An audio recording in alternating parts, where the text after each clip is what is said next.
Make way for the stuttering man. He's about to jump. Jump, stuttering man, jump. And he's on his way down. Count to 20 and then deploy the parachute. Okay.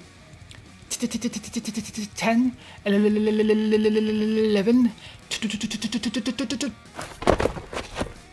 Oh my god, the stuttering man just died. He didn't make it to 20. What do we learn from this? Never ever have a stuttering man in your unit.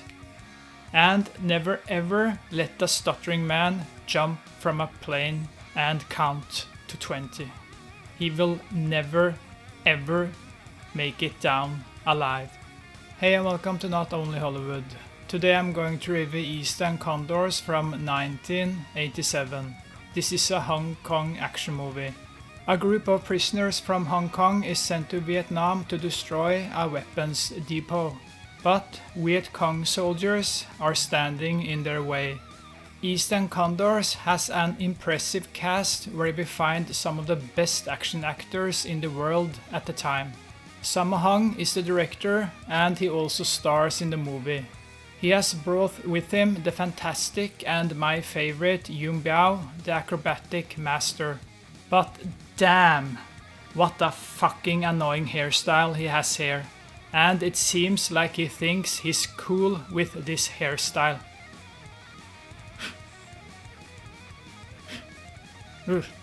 Another favorite of mine is Wayun. He steals the whole movie in the few minutes he's in. What a wonderful, creepy, giggling man.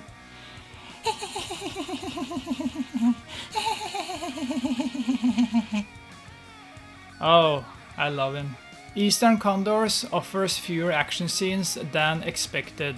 The humor is mostly terrible, except for the stuttering man that never deploys his parachute because he's still counting when he hits the ground. That's a funny scene. That's so stupid and funny. 10, 11. Oh shit, I'm dead. I never made it to 20. The annoying characters kill a lot of the pace and enjoyment. There are many characters in Eastern Condors, but you don't care about them at all, which is probably the meaning when most of them are convicts who get a second chance in life. The problem is that most of the characters have a very annoying personality and the dramaturgy is terrible. It feels like Sammo Hung is sincere with the dramaturgy when the so-called good guys die one after the other. But they never deserve our sympathy when they lie there dying. And many of them keep talking just before they die. And the dialogue is pure shit. This is dialogue from the deepest Hong Kong hell. Can someone make them shut the fuck up? They talk and talk the whole movie. Just die, fuckers! Die! When it's time for action, we get to see big explosions, acrobatics, gunfights, and martial arts.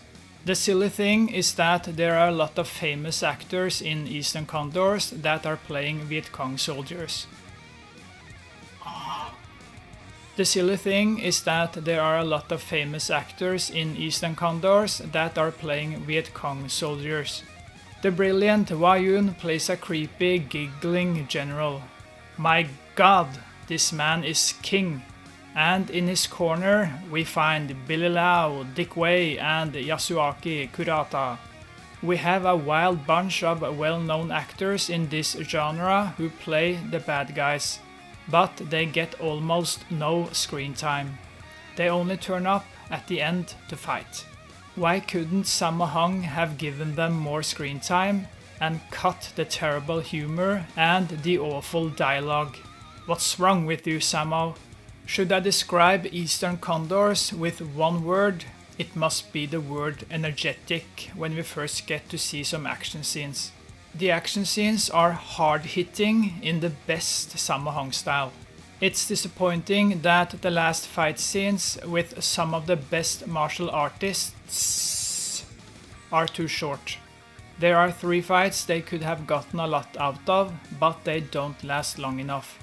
It's obvious that Sammo Hung wanted more bullets and grenades than fists and kicks. I understand him, he wanted to try something new, and it's easy to understand when you have followed his career for many years. Variety is important. I have seen Eastern Condors around 4 or 5 times.